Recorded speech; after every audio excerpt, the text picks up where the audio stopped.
नई दिल्ली में भारत का पहला music showcase festival soundscapes of India season 2 धूमधाम से शुरू हुआ। इवेंट का उद्घाटन पद्म भूषण जावेद अख्तर और गीतकार मयूर पुरी ने किया, जिन्होंने दी चलेंगे start. Art of song writing master सबसे क्लास पहले के आई जरिए वांट टू नो कलाकारों को प्रेरित किया। व्हाट इज द सुबह रिलेशन के बिटवीन सत्रों में पोएट्री एंड म्यूजिक। ये दो अंतर्राष्ट्रीय विधाएं फेस्टिवल आपस में डायरेक्टर्स इतनी ने जुड़ी हुई इस बात क्यों पर है और चर्चा क्यों हम की इनको कि अभिन्न मानते हैं भारतीय और क्यों संगीतकार व्हाई ग्लोबल म्यूजिक के प्लेटफॉर्म साथ तक गद्य नहीं कैसे चलता है, पहुंच बना जोक नहीं सकते हैं। चलता है। फोक म्यूजिक है, डिवोशनल म्यूजिक है, क्लासिकल म्यूजिक है, बहुत तरह का म्यूजिक इंडिया में है। और उसके जो कलाकार हैं जिनको मेन स्ट्रीम या मुख्य धारा में जिनको प्लेटफॉर्म नहीं मिला, उनको प्लेटफॉर्म देने के लिए साउंडस्केप्स ऑफ इंडिया नाम की एक कोशिश जो पिछले साल से हमने शुरू की है, जहाँ पे हम दुनिया के अच्छे फेस्टिवल्स, म्यूजिक फेस्टिवल्स जो होते हैं, उनके प्रोग्रामर्स, उनके क्यूरेटर्स, उनके फेस्टिवल डायरेक्टर्स, उनको हम इनवाइट करते हैं, इंडिया में आते हैं और 3 दिन जैसे दिल्ली में वो रुके हैं हमारे साथ में, और इंडिया के कोने कोने से चुने हुए बैंड्स, ऐसे बैंड्स जो मेन स्ट्रीम नहीं है, मुख्य धारा में नहीं है, ऐसे बैंड्स को हम शोकेस करते हैं। तो 3 दिन तक वो लोग ये म्यूजिक देखेंगे, सुनेंगे, और उसके बाद में उन्हें जो बैंड अच्छे लगेंगे उनको, please put your hands together for Rakesh Nigam, the CEO of IPRS. तो ये बैंड को शोकेस किया जाएगा और फिर वो अपने फेस्टिवल्स में उनको इनवाइट कर सकते हैं। ये बहुत ही प्रैक्टिकल तरीका है म्यूजिक को प्रमोट करने का, भारतीय म्यूजिक को प्रमोट करने का। पिछले साल हमने जब ये इनिशिएटिव किया था, हमें बिल्कुल उम्मीद नहीं थी कि इसका क्या होगा, लेकिन ऑन द स्पॉट पिछले साल हमारे 4 बैंड्स को सिलेक्ट किया गया, जिसमें से मैं सिर्फ एक बैंड की कहानी आपको बताता हूँ। बहुत छोटा बैंड था, बंगाल से आया था, बॉलमोन उसका नाम था, और उसको कोरिया के एक कंपटीशन होता है बैंड्स का, बैटल ऑफ बैंड्स की तरह से एक पूरा कंपटीशन है, world busking world cup, busking world cup, उसमें उनको इनवाइट किया गया। और वो इतनी छोटी जगह से आई, उनके पास में मतलब वीजा, पासपोर्ट की फैसिलिटी तक नहीं थी, मगर वो हम लोगों ने उनको हेल्प किया और वो बैंड वहां गया जहां पे दुनिया भर के 900 बैंड्स का कंपटीशन, उसमें से सिलेक्ट होके फिर बाद में 50-50 के 30, 25-25 के 10, 10 के 4, 4 के फिर फाइनल कंपटीशन में हमारा जो बैंड था बॉलमोन, वो नंबर 1 आया दुनिया में। तो और फिर उनको काफी बड़ा प्राइस भी मिला और अब तो उनकी सिचुएशन काफी बेटर हो गई। तो ये एक प्रैक्टिकल तरीका है हम लोग काम करने का कि भारतीय बैंड्स जो हैं या भारतीय म्यूजिशियंस जो हैं जो मुख्य धारा में नहीं है, उनको एक्सपोजर मिले, उनको प्लेटफॉर्म मिले। और ये आईपीआरएस की इस कोशिश का दूसरा साल है, and we are very thankful to our chairman Shri Javed Akhtar sahab कि वो आए हैं, उन्होंने इस ओकेजन को ग्रेस किया है। Now I will ask you all to start asking questions one by one to Javed sahab and Rakesh ji, if you want to ask him। Job किया था और हमने वहाँ पे जाके भी इनिशिएटिव किया था, और वहाँ पे आर्टिस्ट कैसे, अब जो बच्चे सीख रहे हैं वहाँ पे, तो सीखने के बाद में वो कैसे अपने गाने मोनेटाइज कर सकते हैं, कैसे इंडस्ट्री में आ सकते हैं, कैसे मेन स्ट्रीम में काम कर सकते हैं, but that was a separate initiative.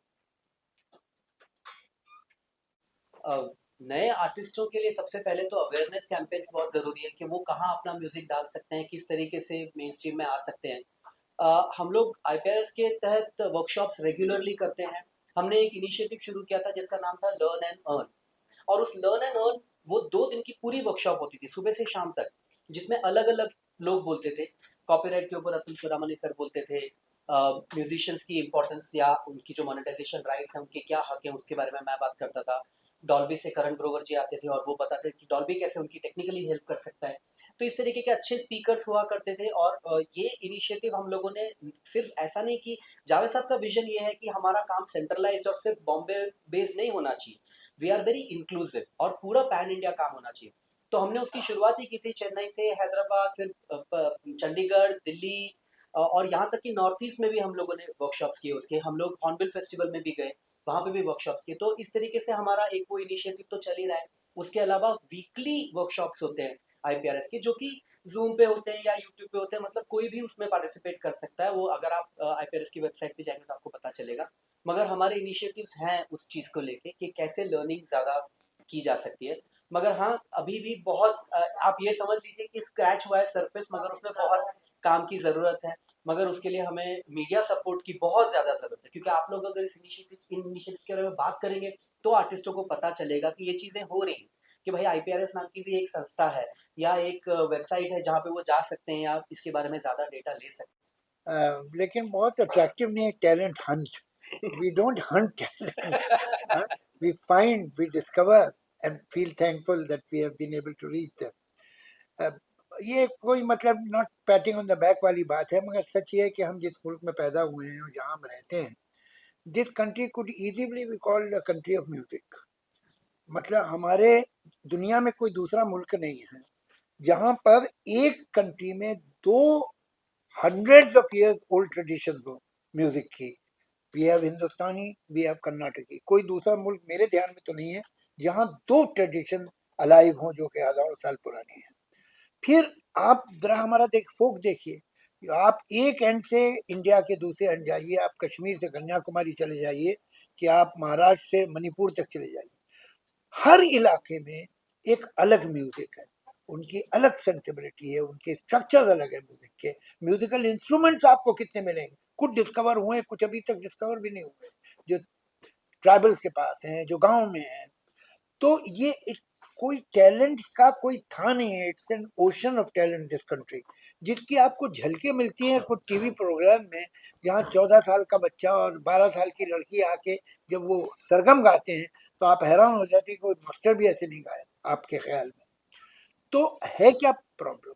There is lot of deprivation of exposure, कि वो अपना टैलेंट तो है लेकिन उन्हें पता भी नहीं बेचारों को कि ये कैसे, किस प्लेटफॉर्म पे हम जाएं, हम कहाँ जाएं जो रिकॉग्नाइज हो सके. हम उनका टैलेंट जो है बनाते नहीं है. टैलेंट तो वहाँ है, वो उनका है, वो हमारा नहीं है.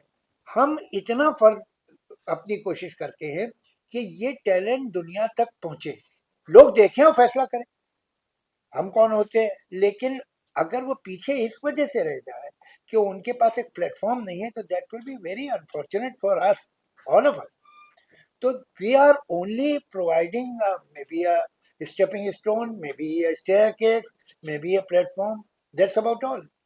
तो ये तो टैलेंट तो हमारे पास इतना है कि कोई था ही नहीं, लेकिन उसे एक कोशिश हमारी है, कितनों को हम कर सकेंगे मालूम नहीं, लेकिन जितना ये बड़े स्केल पे होता जाए उतना अच्छा है. कि हम लोग खुद देख के हैरान हो जाते हैं कि ये इतनी सी उम्र का बच्चा या बच्ची ये कैसे गा रहे हैं, ये इंस्ट्रूमेंट कैसे बजा रहा है. तो इतना टैलेंट है कि विच ऑलवेज सरप्राइजेस, कि हमें तो पता ही नहीं था. हम समझिए कि उससे गहरा, उससे ज्यादा मिलता ही रहता. जो पिछले साल जो हुआ है, कोल्ड प्ले का शो हुआ था, दलजीत का जो शो हुआ है, जो लोगों में क्रेज था, पैसे दे के टिकट लेके शो देखा, एक लाख, पता है, जो अब कोल्ड प्ले की जो कॉन्सर्ट हुई तो थी, लाख रुपए हुआ. 1 लाख पूरा स्टेडियम 1 लाख का फुल आउट सोल्ड था, 2 दिन कंटिन्यूसली सोल्ड आउट था. उसको देख के गवर्नमेंट ने ये इनिशिएटिव लिया है, गवर्नमेंट ने कहा है कि भाई इंडिया के अंदर लाइव इकोनॉमी का इतना बड़ा स्कोप है, तो सारे स्टेक होल्डर्स इंक्लूडिंग म्यूजिक के साथ हम लोगों के साथ बात कर रहे हैं कि how we can see that we can increase live performances in India और परफॉर्मेंसेज इन इंडिया. बिकॉज ये सिर्फ शोज की बात नहीं है, आप उसमें एम्प्लॉयमेंट जनरेट कर रहे हैं, आप उसमें ट्रैवलिंग हो रही है, उसमें आप होटल इंडस्ट्री को हो रहा है, उसमें आपका टूरिज्म ट्रैवल्स के लिए बढ़ा. तो बोल रहे हैं कि ये इतना बड़ा सेक्टर है और म्यूजिक ड्राइव कर रहा है, प्राइमरीली ये लाइव इंडस्ट्री को म्यूजिक ड्राइव करता है और लोग आजकल खर्चा कर रहे हैं. और जैसा साहब ने कहा, आप कह रहे हो ना कि अगर आप देखें ना, कुछ सालों में ना एक ट्रेंड शुरू हो गया है, जो यंग जनरेशन है. हम लोग तो मैं ये नहीं कह रहा कि हम किसी को ब्लेम कर रहे हैं, लेकिन जो खासकर जो यंग जनरेशन है ना, 30-35 से नीचे वाले जितने लोग हैं ना, वो सब चीज को पेड लेके देखना चाहते हैं. उनमें किसी में फ्री की आदत नहीं है, because they just don't want to go and see, they want to go and feel the experience of the live experience. तो वो चाहते हैं कि मैं पैसा दूं ताकि हर कोई मुझे अच्छा एक्सपीरियंस मिले. तो मैं तो चाहता हूँ कि मीडिया वाले भी तो साथ दें कि भाई हर कोई पेड इकोनॉमी बनाए. जैसे जावेद साहब ने कहा ना कि आज हमारे देश में 3 से 5% लोग ही म्यूजिक के लिए पैसा देते हैं. अगर ये बढ़ के अगर 50% भी हो जाए ना, तो ये हमारा 700 करोड़ 750 करोड़ का जो टर्न होता है ना, उसमें एक जीरो आगे लग जाएगा.